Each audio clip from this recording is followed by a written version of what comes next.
রাজশাহীর পবা উপজেলার বামুনশিকড় এলাকায় ঋণের চাপ সহ্য করতে না পেরে স্ত্রী ও 2 সন্তান তারপর হত্যা করেছেন এক কৃষক। শুক্রবার সকাল ৯টার দিকে নিজ বাড়ি থেকে একই পরিবারের 4 জনের দেহ উদ্ধার করেছে পুলিশ।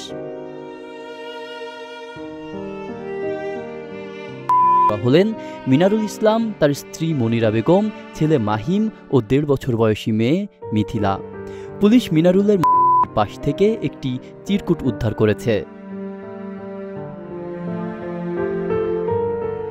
পুলিশ জানায় মিনারুল ও তার ছেলে এক ঘরে ছিলেন, অন্য ঘরে ঘুমাচ্ছিলেন স্ত্রী ও মেয়ে।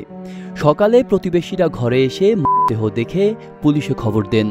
পুলিশ গিয়ে দেখতে পায় মিনারুল ঘরের ফ্যানের সঙ্গে ঝুলে আছেন, ছেলের বিছানায়, আর অন্য ঘরে স্ত্রী ও মেয়ের শোয়ানো রয়েছে।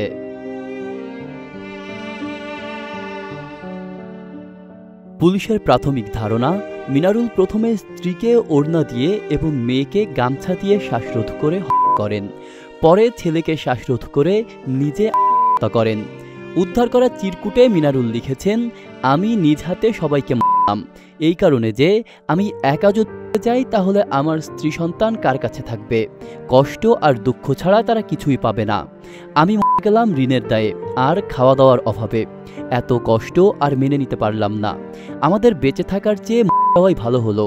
কারো কাছে আর কিছুই চাইতে হবে না। স্থানীয়রা জানান, মিনারুল একসময় জুয়ায় আসক্ত ছিলেন এবং মাদকও গ্রহণ করতেন। এতে বিপুল পরিমাণ ঋণ হয়। সম্প্রতি বাবার জমি বিক্রি করে কিছু ঋণ শোধ করলেও আর্থিক সংকট কাটেনি। অনেক সময় পরিবারের দুবেলা খাবারও জুটত না। রাজশাহী মহানগর পুলিশের মুখপাত্র গাজীউর রহমান জানান, উদ্ধার করে রাজশাহী মেডিকেল কলেজ হাসপাতালের পাঠানোর প্রক্রিয়া চলছে।